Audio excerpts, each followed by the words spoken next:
Welcome to 2025 and season 3 of the OoruLabs podcast. This year, I'm going to be spending some episodes talking about key concepts and try breaking them down for you.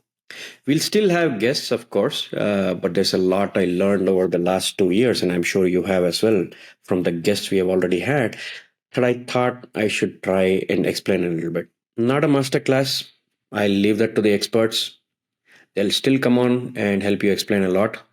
But for now, a few concepts that I think might be useful for you to understand. And it might be new, it might not be, but but the hope is that some of this has an impact on the way you might think about issues, or in the way you consume all of this information, in the way you evaluate who comes and speaks about things, or on a daily basis the information that you consume every day. Of course, I'm not going to be having too many visuals in this. You'll continue to see my face for a while because that's the way I edit. Don't doodle a lot, don't do any of those fancy graphics. No time for that, but I'll make sure that I give you the relevant information. It could be a good thing. It'll make me explain in such a way that you can listen to the audio on Spotify and maybe still understand. For the YouTube people, of course, I'll be putting a few B-rolls to break the monotony. So let's get started. I'm your host Sathya Sankaran, and you have tuned into the OoruLabs podcast.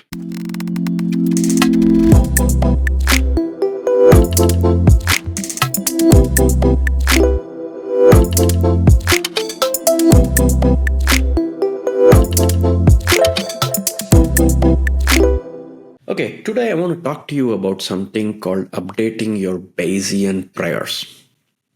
Okay, why is this important? Because it deals with judgments we make every day without thinking. I chose this as the first thing to talk about in my explainers because we are getting to hear and read about a lot of events. Prejudiced opinions are mixed with facts, making it difficult to distinguish between them. And this is because of the abundance of internet and social media and the information that's reaching you. I thought initially the abundance of information because of the internet and social media would be good because it gives you a lot more information. But little did I realize that we need to work harder now to truly not be misinformed because of the flood of information, right? If you can think critically using some mental models, the same internet can be helpful. It's only harmful if we consume it as it is. So as I talk to more and more corporates and their employees, over the course of time, I've been trying to get them to shift their mode of transport. So using the Altmo platform that I built to help corporate shift some of their employee commute, I hear lots of prejudiced opinions that come out. I'll use that as an example to help explain Bayes, right? I hear variations of the following comments. For example, how can people walk or cycle on these roads? It's a death trap. I will never get on a bicycle. Someone I know fell down and was wounded badly. I know of someone who died last week crossing the street. I am not going anywhere without a car or a motor vehicle. These judgments are usually reactions to events you will hear or read about, like in a newspaper or someone talking about it.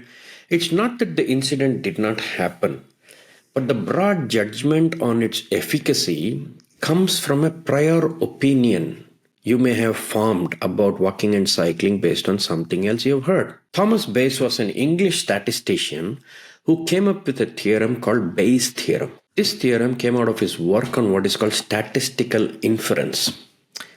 As you know, statistics is also used to calculate probabilities among other things. So his work involved using data to infer probability of an event occurring. While doing this, he realized that while he was inferring data on a specific case, he was not taking the general prevalence of the case into account. This he called was base rate fallacy or base rate neglect. Let me give you an example. Pedestrian deaths increased by a whopping 77% between 2021 and 2023, said a newspaper report, of which pedestrians were 40%. Statistically, it's a large number and we need to be confirmed. But what is the base rate neglect or fallacy here? It is that we have not taken into account the general prevalence of accident. Meaning we don't at the moment of reacting to an incident involving a pedestrian or a cyclist stop to ask the question, how many people die on our roads regardless of if they were walking or not? Turns out 6 out of every 10 people in motor vehicles also die on the very same roads. Our roads are death trap for everyone, not just for people walking or cycling. By ignoring the 6 out of 10 or the general prevalence of accidents on our roads, we get into what is called base rate neglect. We do not stop to evaluate our judgment, which is based on either an event or a prior event, and question how much of what I know needs to be updated. Now, of course, Bayes' theorem is put in mathematics as a formula. If you're watching on YouTube, you'll see the formula on the screen. I could go into detail of the formula, but there are many videos on the internet which will explain this even better. Just Google Bayes' theorem on YouTube. You'll get it. You'll hear better explanations of that. But, however, I'll summarize it in plain English for you and relate it to an urban scenario that I deal with, and many of you might, so that you can get the explanation right. Here's the definition in English. The prior probability of an event will be revised as new data or information becomes available to produce a more accurate measure of a potential outcome. If that is still technical sounding, here it is in even simpler English. Each time you make a judgment, stop and think about the general prevalence of the event you just heard about. Does it alter the way you think about the event?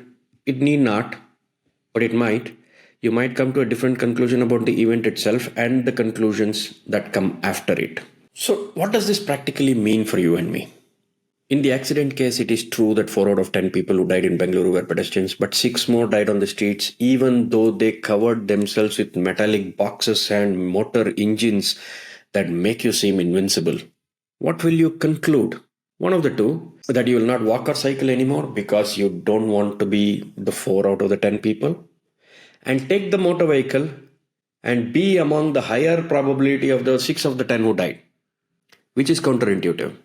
Most usually people will do the former because it appears vulnerable. But when you get back into the data and see that you're actually more likely to die if you were in a motor vehicle, then you would come to a different conclusion. How do you now think about the vulnerability on the road? Have you ever thought that getting in a motor vehicle is actually less safe than walking and cycling? So how do you apply this in real life? We should do what is called updating your Bayesian prayers. This is what it means, and this is what he came to. It's meaning you need to change your opinion on events by understanding more, by broadening the understanding of what you are reacting to. So first, get to the underlying problem. In this case, the underlying problem is safety on the roads across all kinds of modes. That is the general prevalence of the underlying problem, and not the specific thing that you're being told. After updating your prior information, your opinion may or may not change, but at least you have learned more, and the chances are you will begin to think differently rather than reacting to events. And this brings me to another, probably a good case, is let's understand when you say there are a lot of vehicles on the road, nobody's using public transport. The first thing you need to come back and see is how many people are actually in public transport and what are the different modes that are available. How many people use the metro? How many people use the bus? Right? How many people are actually in motor vehicles? When you take and when you don't do the broadening of your understanding, you will react to an event where there is congestion. You will come back and ask for more roads because that is what is apparent to you.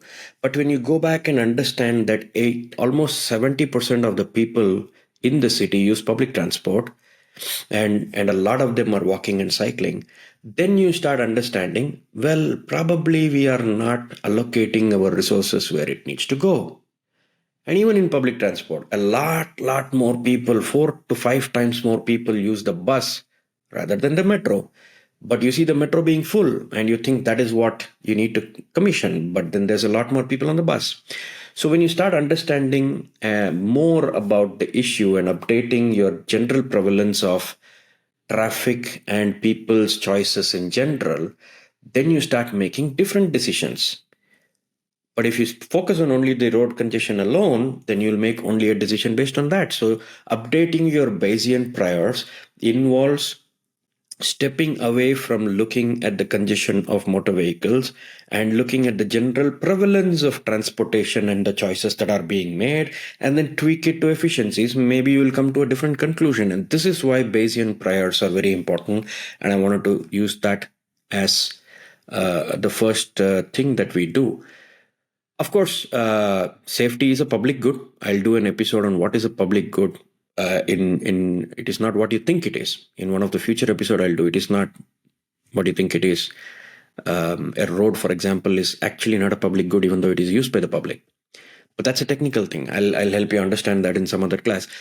We do have some events coming up for increasing the safety of walkers and cyclists. Remember, there are still 4 out of 10 people who need not be facing the wrath of the other 6 out of 10 people who are anyway going to die but are killing you when you're on your feet as well. Follow the Twitter handles mentioned on the screen or on the description in the video to participate and make our city safer for everyone. There's going to be a lot of things that we'll be coming up with over the course of the year. Next episode, I'll talk about something else. Fast thinking and slow thinking. It was made famous by Daniel Kahneman. You need to apply slow thinking to be able to update your Bayesian prayers. By the way, not every changing of opinion is Bayesian. Okay? So only the ones that avoid the base rate neglect are Bayesian. But Bayesian or not, a key skill in public problem solving is not to be stuck to one stance and being open to changing your opinion if new information becomes available, even if you don't like it, right? That's the crux of what I'm trying to get at. And updating of Bayesian priors is just one of the ways in which you can begin to think by using data so you don't get misled. There are other ways in which you can update your information and change your opinion and become more flexible about how problems are solved, right? But let me know, when was the last time you changed your mind about something that you were convinced was right and that you gathered more information about it and then changed your mind about it, right? Let me know in the comments below. See you in the next episode.